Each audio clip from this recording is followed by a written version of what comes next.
Great, thanks Haley, and welcome everyone. So this is a disruptive topic we're going to be talking about today, and we are allocating time for Q&A at the end because I'm sure there's going to be a lot of questions about this. So let's jump right in. This is me, Chris Analyst, Principal Analyst in the Telecom practice at TBR. If you want a copy of the slides, you can email webinars@tbri.com. Haley would be happy to help you through that portal. So we at TBR in the telecom practice, we have a syndicated report portfolio, and what we're going to be sharing content from today is our hyperscaler digital ecosystem market landscape. It's in blue on the bottom right. We also cover 5G, private networks, edge computing. We cover a variety of tier 1 operators, cable operators, and the hyperscalers and the vendors. We also cover the hyperscalers in a hyperscaler Capex market forecast. A significant portion of the folks on this call, your company has a subscription to these reports. If you're not sure if you have access, reach out to us and we will get you set up on the portal, and you can have access to the full reports, including the full version of the report that we're showing snippets of today. Okay, so hyperscalers. What's the definition? So we consider a hyperscaler to be any internet-centric digital platform company that operates ICT environments on large scale. This definition extends beyond the public cloud providers. Sometimes people will just consider the cloud guys as hyperscalers. We take a little broader view of this to include any digital native platform-centric company that's operating ICT infrastructure on a large scale. So yes, we will be covering in this presentation non-cloud providers like Meta and Apple. We have changed our terminology from web scale to hyperscaler. We made this change a few months ago. The industry seems to be aligning with the word hyperscaler, so we are doing the same. Hyperscalers are also known, web scales, they're also known as big tech or internet content providers. There's other things they're called as well, but those are the typical terms that you'll see. It all means the same thing. We're talking about the same types of companies. We cover the totality of the hyperscalers business, but we emphasize the disruption of the ICT sector. And in my group specifically, we're looking at the telecom network industry disruption. So that's the content we're going to be showing today is specific to that, but we will be tying in how the other aspects of the hyperscaler business culminates and is powered by the network. Basically what this says is in this report, we cover the 5 primaries in the Western world. So specifically, we're talking about Microsoft, Alphabet, Meta, Amazon, and Apple. These are the 5 companies that matter. These are the 5 companies that are doing by far the most from a Capex standpoint, from an R&D standpoint, from an innovation standpoint, looking to fundamentally change the paradigm in the telecom industry. And these are the 5 companies we will be focusing on for this call. We will sometimes use the acronym MAMA. I know most of the people on this call have heard the term FANG. That has changed with some of the name changes, and we have made our own acronym. I might use that through the presentation, and you'll see that in the full reports as well. Okay, so we're going to start with overall key findings, and then we're going to talk about the network. So if we look at the big picture, hyperscalers are transitioning to their next phase of growth. They have profited immensely over the past decade from the LTE cycle and the new technologies associated with cloud and the early manifestations of AI and ML. We are now at the cusp of the digital era, the 4th industrial revolution, and the next phase of their growth. How do the hyperscalers add the next $100 billion to their top line revenue? That's the big question. And we believe that we have insight into how they might approach something like that. The focus is building the foundation for the third era of the internet. People have heard the term Web 3. There's different ways that people think about Web 3. Our way of thinking about it is it consists of interconnected compute nodes that convey intelligence with interactive connectivity. So the evolution of the internet, we believe, is going to be interconnected computing nodes conveying insight via intelligent interactive connectivity. And the metaverse, it goes far beyond just the metaverse. This is about cyber-physical interaction. That's where we're going. And I would argue that is the core of Industry 4.0 and the digital era, is how do you blend digital with physical to enable new outcomes. We're seeing central cloud investment shifting to edge cloud buildouts, and we have data we're going to show for that. So I'm going to come back to that. But essentially, the clouds are evolving. We talked about interconnected compute nodes. Hyperscalers are building a distributed computing platform that will run this ecosystem, and we're going to show some diagrams coming up. Last but important as well is the consideration of voice AI platforms like Siri and Alexa and Google Assistant. We believe that these platforms are a key gateway into the cyber physical interaction between people and machines, and potentially even between machines and machines. So think about the evolution of Alexa, for example, and how that might manifest and permeate itself across different aspects of our lives. We talk to it today in our living rooms, but in the future, we'll talk to it through our vehicle, potentially at work. We'll talk to it in entertainment setting. I'm sure people have seen the commercials where people are talking to the house and the house is carrying out outcomes like talking to Alexa. These are early indications, early representations of where we believe this could go. And the network is foundational to it. So let's talk about the network, because the network is a key aspect of this foundation that we're talking about. So I want to stress this point before we get into the rest of the material. Hyperscalers do not want to become telcos. They want to leverage networks to obtain data and drive their other digital businesses. So the network is a means to an end for the hyperscalers. It looks like they view them as a commodity, but a critical component for enabling the next phase of their growth. So I want to reemphasize this. Hyperscalers are in the data business. They collect data from their platforms, they run it through algorithms, and they produce value. Value manifests itself in different ways. If you think about the social media platforms, they collect data from the users and they repurpose that data to get better advertising outcomes.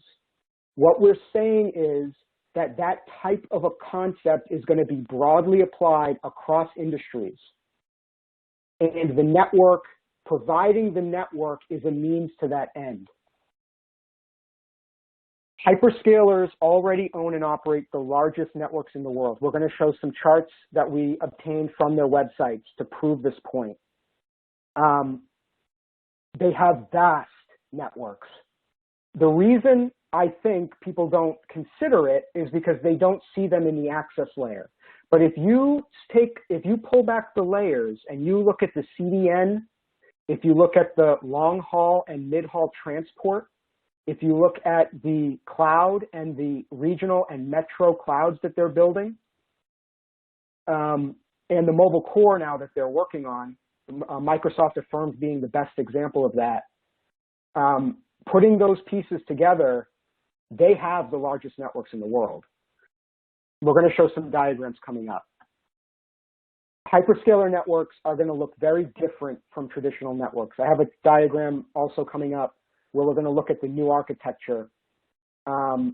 The characteristics of a next generation network that the industry talks about, but the hyperscalers are actually doing it. They're doing it today at scale with well over 1 billion people on these networks that they have on the cloud business side, if that's considered, and the CDN side. The hyperscaler networks are going to cost a fraction of traditional networks. So early indications suggest hyperscalers are looking to use unlicensed and shared spectrum bands, and they're going to use mesh networks, white box hardware, and highly automated management and orchestration platforms to build networks at scale that cost a fraction of traditional networks. And when I say a fraction, our research suggests it would be 50 to 80% cheaper to use the hyperscaler architecture versus the traditional network architecture. And we're going to show some stuff about that too. These are very disruptive things that we're talking about, and this will cause changes, structural changes in the telecom industry. And this is going to take place over a period of time. These things, they take, these cycles of transition, they take years to play out, but we are firmly in the early phases of this cycle. Okay, so we talked about the future of the internet. Distributed computing is a key part of this, interconnected compute nodes. Everything from the central cloud to the edge cloud to the on-prem to the on-device. Think about the device as a mech. Teslas are mobile edge compute devices. Our smartphones are mobile edge compute devices. What would happen if those devices interconnected with the broader distributed compute nodes, and you could start to attain the latency and other characteristics that we're talking about for these new use cases? When you pair distributed computing with intelligent connectivity, and when we say intelligent, we mean the core, a standalone 5G core, that type of intelligent core, with things like RCS, CPaaS, these types of platforms, you can build outcomes from the convergence of these domains that were not possible before. The hyperscalers are moving to the center of this. And we believe there's going to be trillions of dollars in economic value created by the intersection of MEC, or more broadly distributed computing, with intelligent connectivity, which includes 5G, AI, machine learning. When you wrap all of these things together, we're going to enable, as a global society, we're going to enable trillions of dollars in new value from this. And what we see is that the hyperscalers view distributed computing and intelligent connectivity as tightly integrated concepts. And it looks like they want to own the whole stack. And we're going to show examples of that as well later in this presentation. So the architecture, old versus new, traditional architecture. This is how the telcos continue to build their networks even in the 5G era. Hardware-centric, premise-based, purpose-built, manually intensive. Things are changing, but still, for the most part, these characteristics still hold true. Waterfall methodology and Capex. Some improvement, which is great, but still a ways to go. And we're dealing with brownfield, evolving brownfield, which is very problematic, very expensive and complex.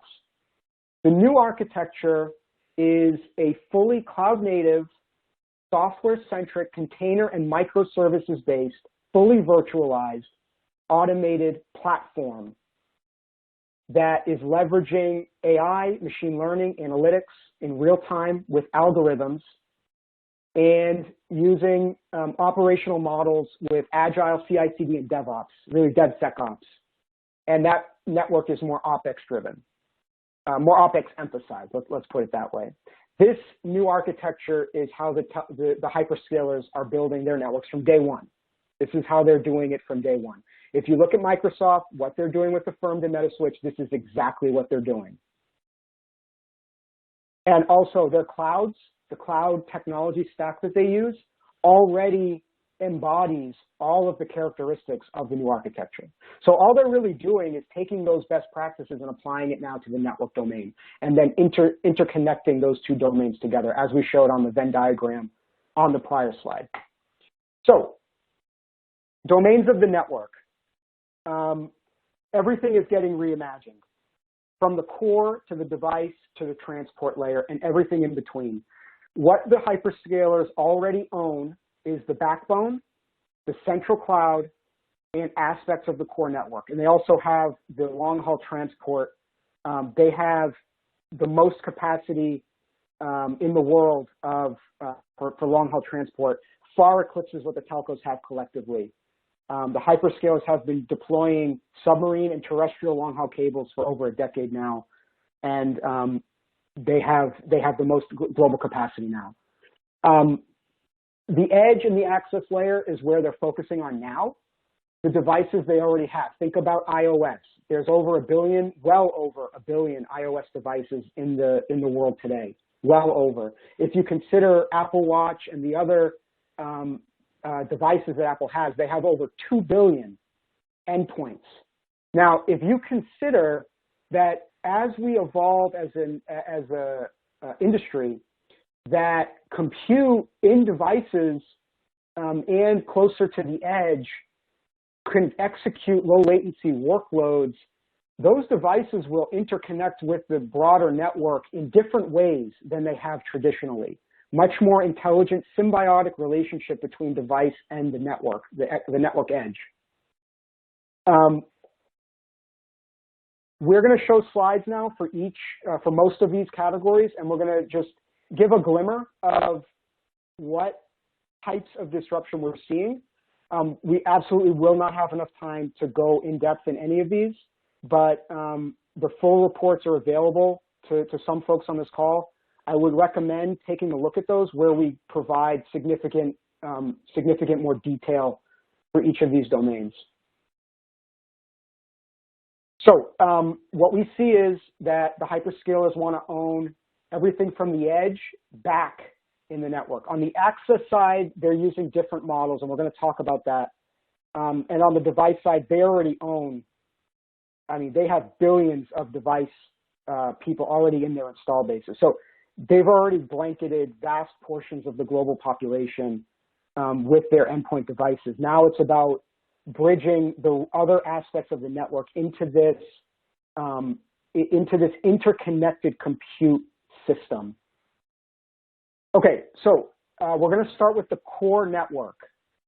So these charts, I literally took these from their websites. Like, they're on there for everybody to see. What these charts show is the global backbone of the hyperscalers, and the dots are the regional and central cloud locations. These charts do not show the CDN POPs. They do not show the metro POPs, the metro MEC POPs, and they do not show the access layer infrastructure that the hyperscalers have already deployed, which is more minimal. Most of what they've done already is in the core, and now they're getting big on the edge side. So if you look at these charts, these look like globally distributed networks. They span the entire globe. That's what leads us to the conclusion that they already own and operate the largest networks in the world. These clouds run network functions like virtual firewalls, virtual routers. Microsoft runs the largest SD-WAN in the world. They've said this publicly in some blog posts that they have. So when you consider the other aspects of the network, these are the foundations of where the metaverse will reside, and it will be the key enabling infrastructure for driving these other digital businesses that these hyperscalers are pursuing. On the edge side, what we're seeing is the shift from central cloud Capex to edge cloud. So these numbers are hyperscaler Capex. What we did is we added up Mama's Capex numbers, and then we isolated out what portion of that CapEx is for cloud, and then we cut it by edge and central. Central is mega data center and regional POPs. Edge cloud is metro, on-prem, and localized, think base of cell tower type POPs. And when we look at the distribution, where we see things going, there is a clear shift underway from central cloud to edge cloud. And this is very much part of this distributed compute node architecture that we've been talking about. This is critical for driving the next phase of these companies' growth. And the edge is going to be a key portion, a key component to actually enable the edge, enable the metaverse, where you need ultra low latency and you need AI at the edge of the network to provide a good QoS. On the access layer side, we see different models being employed. And I'm gonna go light on each of these, but again, there's a lot more information in the full report. So we're seeing different models being employed for the access layer. The access layer generally represents about half of the spend for a network build. For a WAN network, access is roughly around 50%. So it's also the most distributed portion of the network. It's the most complicated to deal with in the field. And for these reasons, it appears that that's driving the decision by the hyperscaler. That's one of the factors driving the decision to do partnership models instead of just build or buy. So we're seeing a mix. And we have examples of each one. For the build side, we've seen Rakuten Mobile, whom we consider a hyperscaler in Japan.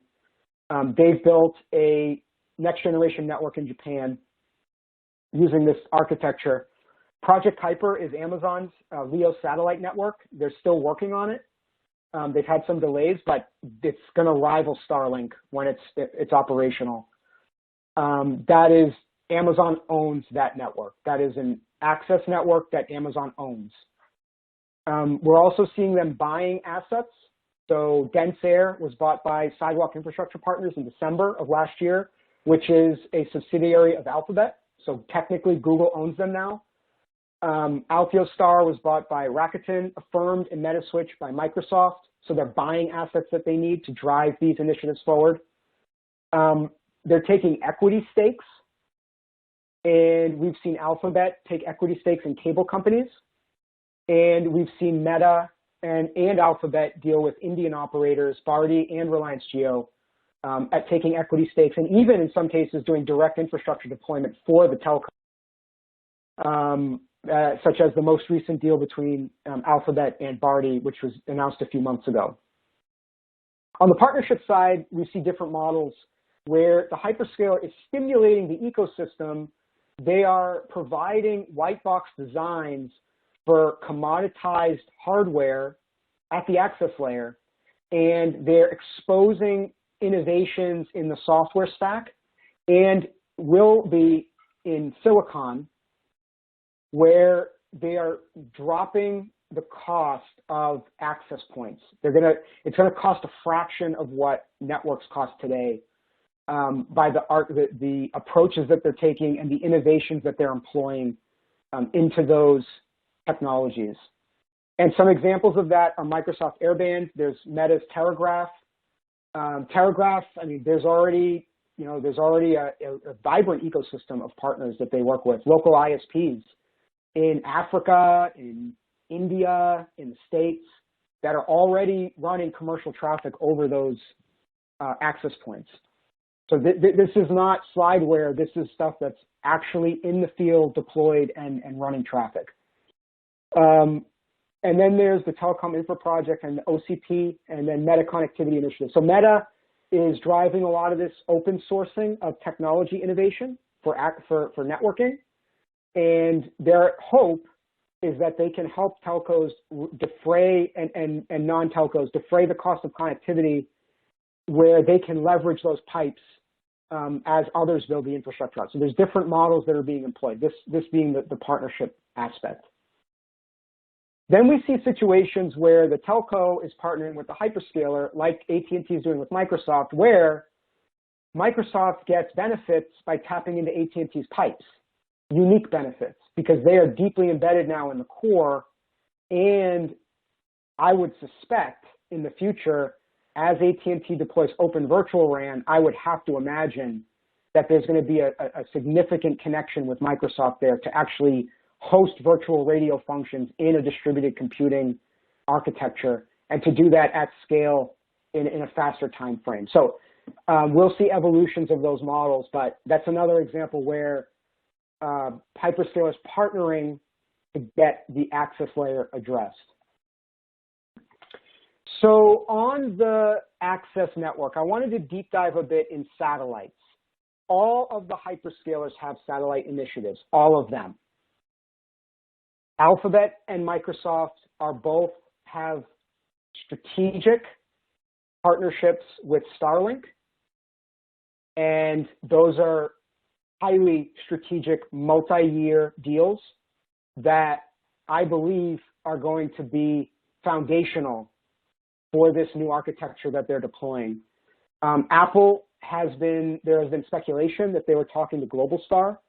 Apple has been also filing patents for direct-to-device connectivity to their iOS devices. Apple also has a team of engineers that are specifically tasked with satellite connectivity, and they report directly to Tim Cook. There's an article in Bloomberg that talks extensively about that. It is a fascinating article.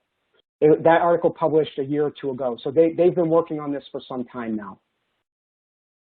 Amazon has Kuiper and Ground Station. Ground Station pulls the signals from the satellite network, and then it pairs it with the terrestrial assets. Meta had Project Athena. Meta wound up selling Project Athena's assets to Amazon last July. I found that very interesting. And they also signed a strategic contract with Amazon to tap into Kuiper. So there's articles out there.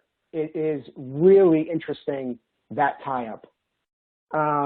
Microsoft, we talked about Starlink, and then Rakuten is out there as well, a much smaller hyperscaler, but still a hyperscaler that's already built a network and is operating a network, doing a lot of the things that we're talking about. They're already doing it, and they're partnering with AST Space Mobile. Okay, so we're also covering in the full report spectrum, the algorithms and the management platforms, the licensed, unlicensed, and shared bands that are being used to build these networks. We also have the terrestrial WAN infrastructure, where we're looking at small cells, point-to-point mesh systems, things like Telegraph, silicon investments, and MEC.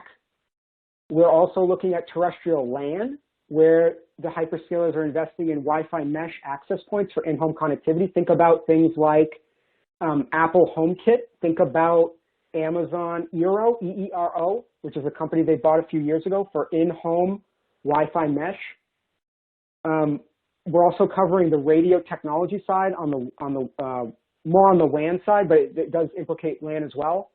Carrier aggregation, mesh networking, network slicing, those types of concepts, IAB, NRU, and then industry trends looking at NFV, SDN, the white boxing of ICT hardware. So we're looking at those aspects as well as we pull the puzzle pieces together into this disruption that we see is unfolding.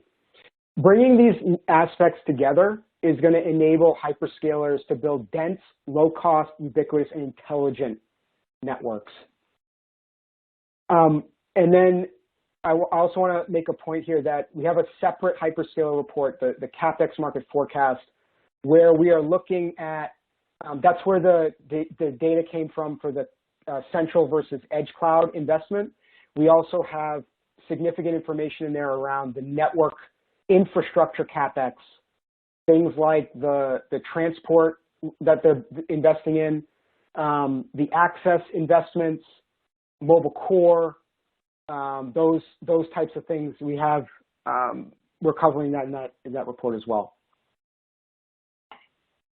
And we are planning to do another hyperscaler webinar in the second half of this year that focuses on the business case. This is something we didn't have time for on the call today, but there is a business case for investing large sums of money in networks. And if we think about some of the use cases, think about things like Prime Air, where over 80% of Amazon's packages weigh 5 pounds or less, which happens to be a great payload for doing drone delivery. And the network that would need to sit behind that, I would argue that that would be a great business case to justify investment in a network. And there are many, many other types of use cases that would justify hyperscalers directly investing in their own networks. Not only for WAN, but also on the LAN side, we see early indications that hyperscalers are going to offer private 5G MEC solutions on-prem for enterprise. So there's different models that they're looking at doing, and there is a business case for that, and that's what we're going to be focusing on in that next webinar. And with that, we will open it up for Q&A. I see there's a bunch of questions, so perfect. I'm going to start at the bottom here. So how do you see the regulatory environment evolving given the shift in telecom workloads to hyperscaler networks? So regulation is always out there as a threat. With that said, we haven't seen a lot of significant changes in the regulatory environment, despite talk. And in the report, in the full report, we have some slides that specifically talk about why we do not believe that significant regulation is going to be put on the hyperscalers. There are reasons why they are very important for economic development.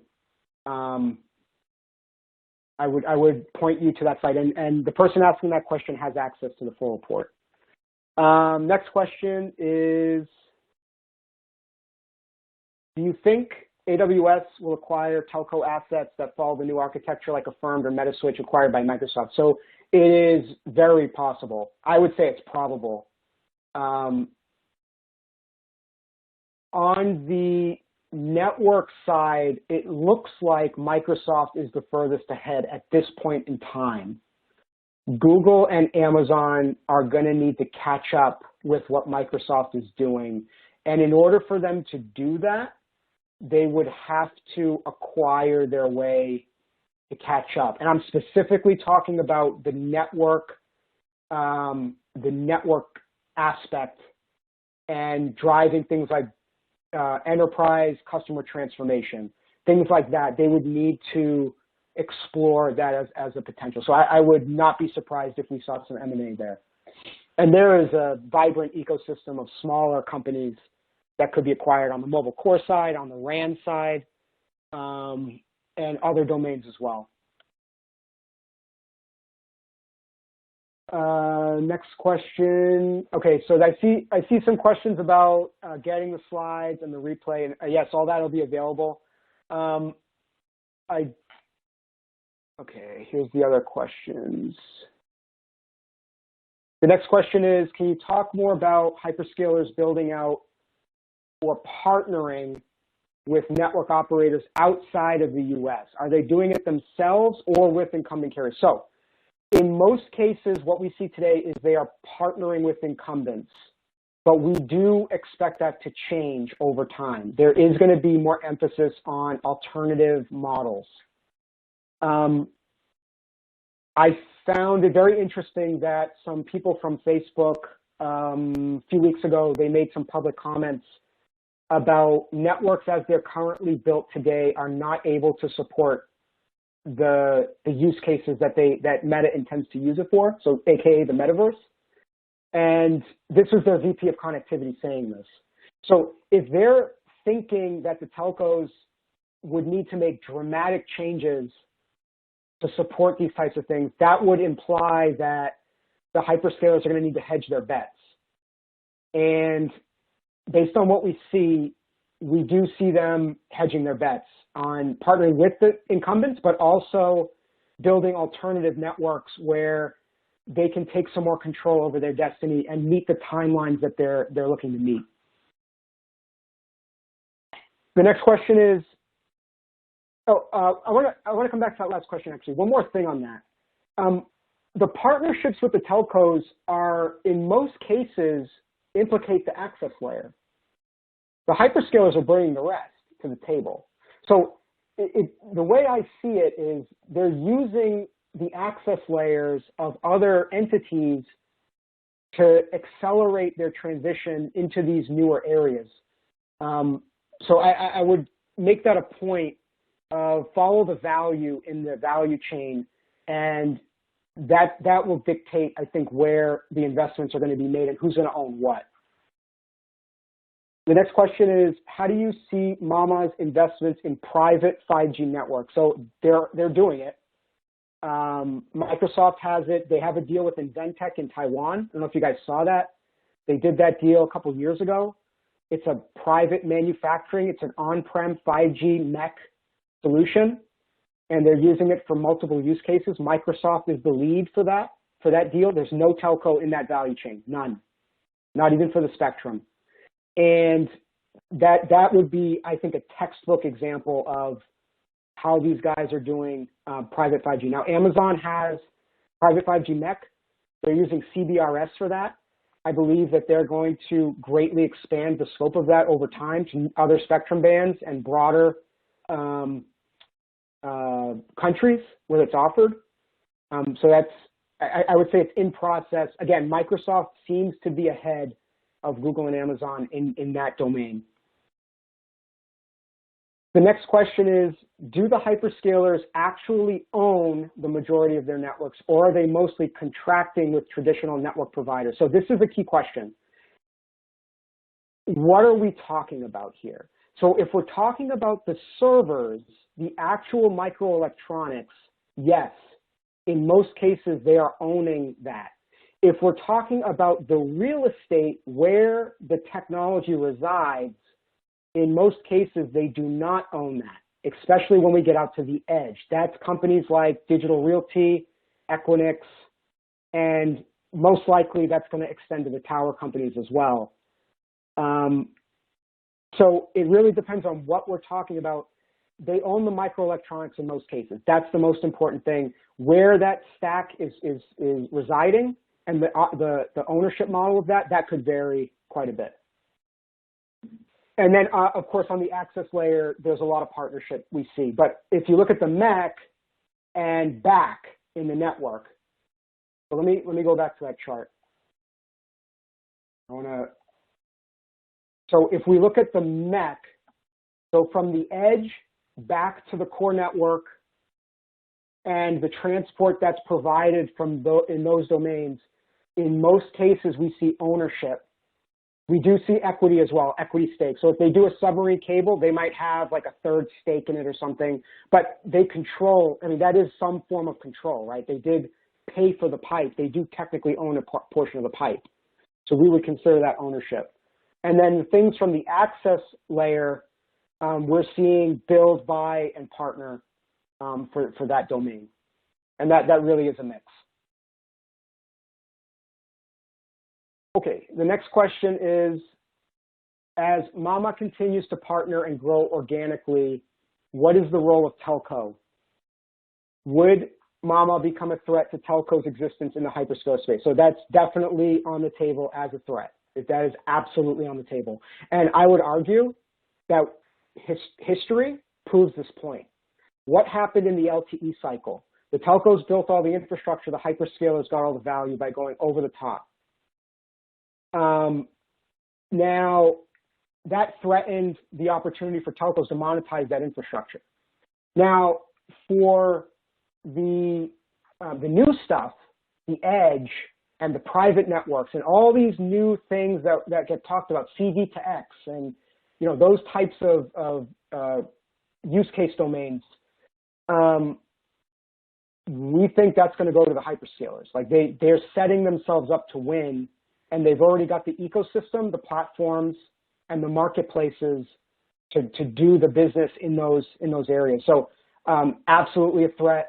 And the telcos' role, I mean, they're going to be, they're going to be pipes. They're going to be providing the pipe, the access, just like they have for LTE cycle. It's not different. There's historical precedent for what I'm saying. The next question is, how are the CSPs planning to react to the disruption unfolding? So there's different things. I think there's some telcos out there that have been very vocal, Telstra and DT, and I think it's Etisalat. I think it was them too. Some of their execs have said publicly that they view the hyperscalers as, it's a threat. It's a threat to their business, and they see the disruption. There's other companies as well that also are looking at what's going on and making their own assessments. But the point is that, yes, this is disruptive, and technology changes. Let's think about our own lives. Think about 10 years ago. Think about 20 years ago. We were using DSL. Now we're using FTTP, or we're using satellite connectivity, or we're using FWA. The pipes are way faster. The latency is way less. The QoS has greatly improved. The coverage has greatly improved. That's just on the networking side. Think about the evolution of the internet from Web 1.0 to 2.0 and how big of a change that was. Now we're talking about Web 3.0, the next evolutionary phase. There's going to be massive disruption from this, as there has been in prior technology cycles. So yes, I definitely, there absolutely will be. The next question is, AWS is talking about the eventuality where they move their on-ramps to edge footprints, thus implying they're moving away from carrier hotels. So yes, we agree with that statement. And I think that's another indicator that there's alternatives to go around the telcos. If in certain cases there's ways to build these networks in an alternative fashion, where you can go around things like carrier hotels and things such as that.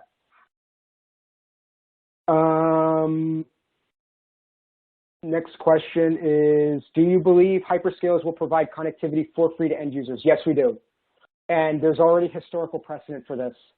If we look at India and Japan, Reliance Jio and Rakuten, they give away connectivity for free, or they did. They had been giving it away for free. That is the key reason why Reliance Jio was able to scale to several 100 million POPs within the span of 2 years. It was an unprecedented increase in their in the growth of a telco entity, unprecedented.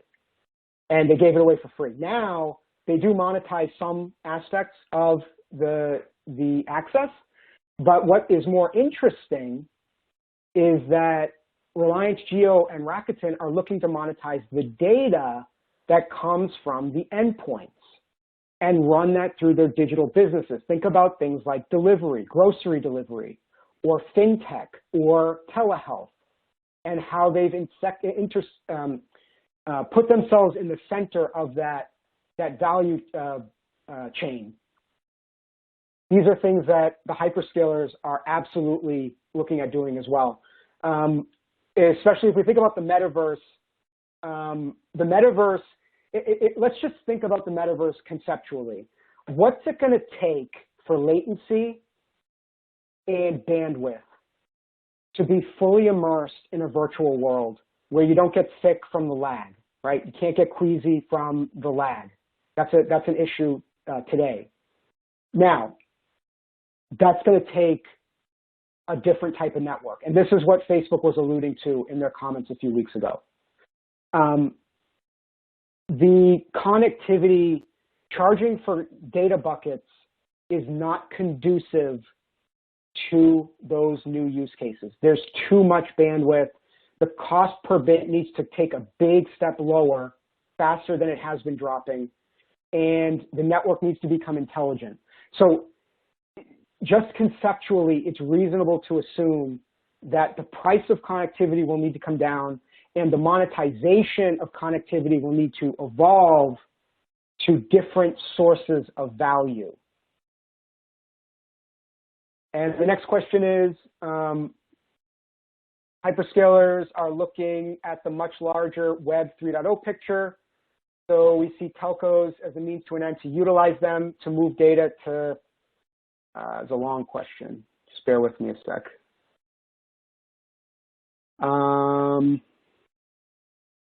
Many hyperscalers want to own the edge themselves. So yeah, what we see is that the hyperscalers want to own the edge. And they already own the central cloud. This is just a natural evolutionary step in how the cloud evolves. So you started with central compute.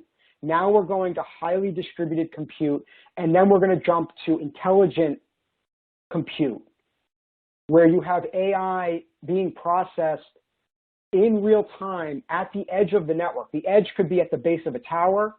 It could be at a BBU hotel. It could be at an ag hub. It could be on a prem, in a home. It could be at an enterprise location. All of the above would factor into edge in terms of how we're looking at it. And it appears as though that portion of the architecture of the network, that the hyperscalers want to own that.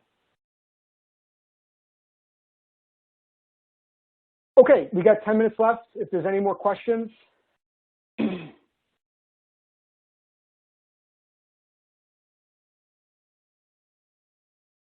If any folks on the call would like to have a larger readout, folks that subscribe to the reports, we would be happy to accommodate a private session with your stakeholders. Just reach out to Haley and we can get that set up. And that's if you wanted to go deeper on any of these domains or talk about the business model, which again, very important, something we didn't have time to talk about today, but we can definitely talk about that. I see some more questions came in, so I'll address that and then we can close the call. So hyperscalers are all US. Do you think Europe and China will allow them to come to their market? So that's a great question. I think China, no. Europe is going to be a hybrid. We're going to see some countries that embrace them and some countries that are going to put checks and balances on them. I don't think we're going to see outright expulsion of a hyperscaler in Europe. I think that would be too economically problematic for a country in Europe. And I think that would put them at a long-term competitive disadvantage from an economic standpoint. Now, there are hyperscalers outside of the US. The reason we talked about Mama on this call is because they are the biggest ones, and they're also the most impactful at this point in time. But there are regional champions. Think about South America. There's Mercado Libre. Think about Russia. There's Yandex. Think about South Korea. There's Coupang and Naver. In Indonesia, there's GoTo. There's many hyperscalers out there that could mimic what we see the Mama doing in their respective markets. So I would keep an open mind about we could see other smaller hyperscalers start to move into this type of a strategic positioning. And the next question is, how do you see the future of network supply? So this is an interesting one because there is a role, but the role is different. So, and I want to parse this between OEMs and ODMs. And then you also have the companies out there like the services companies like a Black & Veatch or a Dycom or a Mastech, those types of firms would be other aspects of the supplier chain. Each of those categories does actually have an opportunity here. And on the OEM side, the hyperscalers are probably going to de-emphasize use of OEM gear, and they're going to use ODMs extensively. So companies like Foxconn and Pegatron and Delta Electronics, those types of companies, and Ventec, they'll buy infrastructure from those companies. And they do that today already for the servers. So this is not a new thing. They buy at scale from those companies today. But then they'd start buying the network infrastructure from those guys, the small cells, the mech stack if there's customizations to that. On the OEM side, there might be an opportunity to provide field services. There might be an opportunity in the software stack. For the infrastructure services companies, there's an opportunity to build out infrastructure at the edge, at scale. And then you have a new crop of suppliers that are more startup or disruptive players that are more software-centric. There might be an M&A event from those companies. You might see a hyperscaler align themselves with those companies for certain types of technology. I think there will be pockets of opportunity, but at a big picture level, I think there's going to be more disruption than the opportunity will overcome. Okay, great. So that's all the questions. So Haley, I'll hand it back to you. Thank you so much, Chris, and thank you everybody for your questions. That was awesome. All right, so please feel free to reach out to Chris if you have any other questions. If you have a few moments, it would be greatly appreciated if you could fill out the survey on your screen. There is a section to indicate if you'd like access to the research. So if you were asking about, or if you're interested in gaining access, that's an easy way to indicate to us, and we'll have someone follow up with you on that. A replay version of the webcast will be available after the event and will be sent out to all of you via email. And to view a list of our upcoming and past webinars, you can get that on tbri.com, and be sure to join us on Thursday, March 31st for the Growing SaaS Opportunity. Thank you all, and have a great rest of your day.